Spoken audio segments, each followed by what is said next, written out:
Ya ibadi kullukum arin illa man kasautuhu. Dawuhan Allah, wahai hamba-hamba kaula, aranjeun kabeh arin telanjang, aranjeun kabeh dina kaayaan telanjang, illa man kasautuhu, kacuali jalma-jalma anu ku kaula dibere sandang, dibere pakaian. Fastaksuni, sok geura marentasan dang aranjeun kabeh ka kaula, aksukum, maka ku kaula bakal disandangan aranjeun kabeh.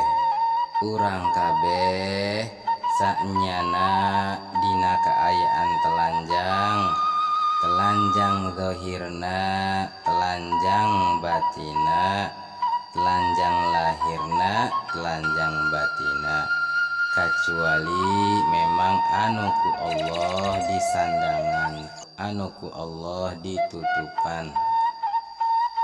Artina kabeh sandang anu ku urang dipake eta teh nang ti Allah, pikeun nutupan kagorengan, nutupan aurat. Sabab ngumbar aurat eta ngajadikeun dosa anu gede, ngajadikeun maksiat di mana-mana. Sandang zaman kiwari geus model-model eta teh nang ti Allah. Sabab pemikiran desainer eta teh pemikiran ti Allah. Daster model Turki eta sami ti Allah. Kudung nu dibulet-bulet jiga molen eta oge ti Allah, sami mani digubed-gubed. Sakabeh model sandang nu kiwari eta oge ti Allah. Cuman ari sandang mah nu penting bisa nutupan aurat kangge ibadah ka Allah, ulah nu macem-macem anu ngabentuk lokukna tubuh.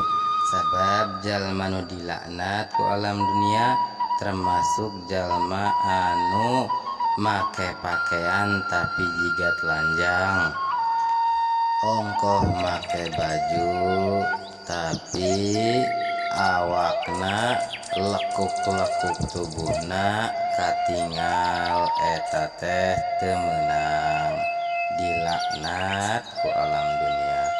Matak sing hade urang milihkeun pakaian jang istri, jang anak awewe oge termasuk jang urang sing hade. Sabab pakaian model-model ayeuna geus rupa-rupa, geus macem-macem anu teu sesuai jeung syariat Allah. Lumatak geura marenta pakaian-pakaian sandang ka Allah anu diridoi ku anjeunna, menta sandang anu matak maslahat manfaat tur dipake ibadah ka Allah. Kudu dipenta sabab jang nutupan aurat. Sabab Allah anu nutupan aurat urang oge anu nutupan kakurangan-kakurangan urang, batin urang anu serba kekurangan eta ku Allah ditutupan. Mata penting dipenta ka Allah.